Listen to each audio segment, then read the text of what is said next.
Guys, nandito kami sa Walmart. Second time na namin mag-grocery actually. Yung unang grocery namin sa Atlantic Superstore.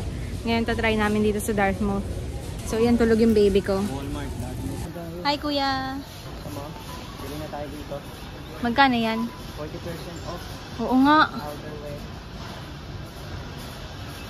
So today is December 24. Bigla kami napag-grocery kasi kahapon nasita kami ng isang Uber driver. Kasi kung tutuusin bawal, magkakaroon siya ng $2,000 na fine and 1 month suspension of license kapag nagsakay ka ng baby nang wala kang car seat na dala. So ayun, wala kaming car seat. Ngayon, bibili kami. Tsaka stroller. Ang hirap magbuhat ng baby lalo na pag nakakatulog sila. Tapos ngayon may snowstorm pa. Yan, bibili tayo ngayon ng stroller tsaka car seat. So, yung hinahanap ko yung twin stroller. Ito di, oh. Kaso magkatalikuran sila. Magkatalikuran. Ganyan ba yun? Oo, si Nicolo dito. Tapos dito si Johannes. $349. $399 dati, $349 na lang. Hanap pa tayo ng iba. Mas mura kasi sobrang pricey niya. Hindi sana yung anak ko sa car seat. Kaya dito mag-a-adjust talaga kami. Actually, dati may car seat siya. Kaso binenta ko na nung paalis na kami. Kasi laki ng space na nasasakop sa kotse.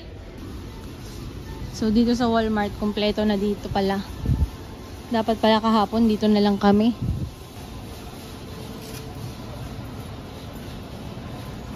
Ayun lang yung pang twin stroller dun. Ang gaganda ng mga shoes dito pang bata. Ang mumura lang. Kasi ngayon, inilabas na bagong rules yata yung Canada na 2 months walang tax sa mga gamit ng bata. So yun, timing talaga yung pagbili namin. Malaking kabawasan din yun ah. This is our situation pag walang stroller. Diba ang hirap? Nakakatulog sila ng wala kaming stroller. Kaya baka bilhin na namin to. Mukhang worth it naman. Kaya lang naghintay pa kami na mag-a-assist. So, tingin-tingin muna tayo ng car seat. Ito naman yung car seat. Required din to kapag may kotse ka o kaya sasakay ka ng Uber. Kaya sa mga newcomers dyan na may baby or toddler, you need to invest in car seats. Kasi ito pang baby na to masyado. Tingnan mo, pang newborn lang yan eh.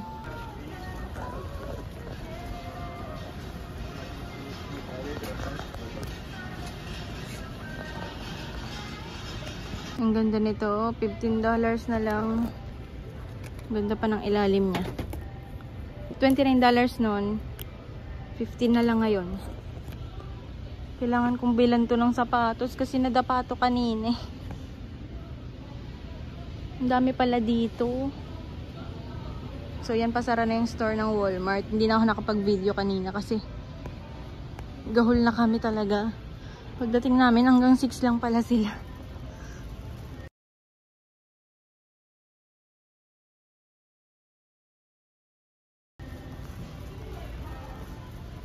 Tingnan natin tong shoes na to. George. $49.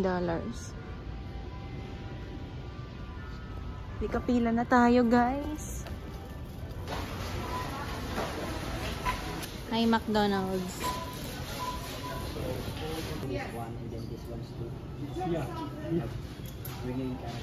Finally, nakabili na kami ng stroller.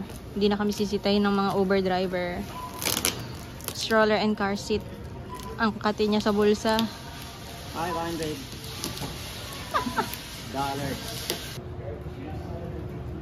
Antay lang kami ng Uber. Ang dami naming binili. Ang mahal din ng pamasahe. Sayang di na kami nakagala. Ang layo pa naman nito sa bahay. Tapos ang daming mga stores. So ayan, nakabili na kami ng car seat. Excited yan. Binuksan na agad. Ang lakas ng snow. So sasakayin kami ngayon sa Uber nang nakaganyan na sila.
Nandito na kami sa unit namin, guys. Pero nandito pa lang kami sa lobby, naghihintay.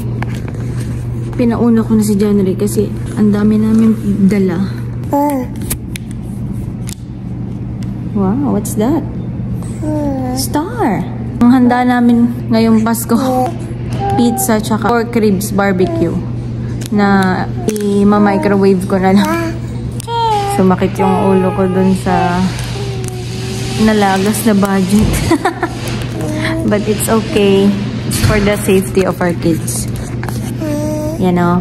Ayaw umupo sa car seat. Hindi niya bet umupo ng car seat. Gusto niya kalong ko lang siya. Nagbe-breastfeed kasi ako, guys. Kaya ayaw niyang mawalay sa akin. Yung panganay ko naman gusto na ngayon umupo sa car seat.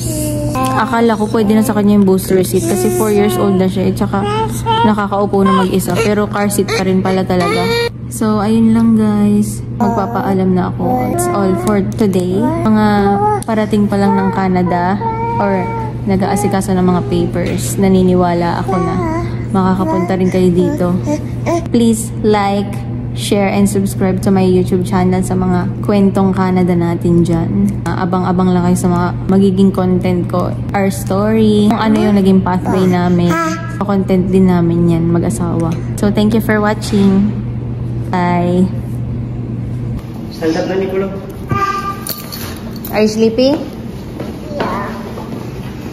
Say bye-bye vlog. Bye-bye vlog.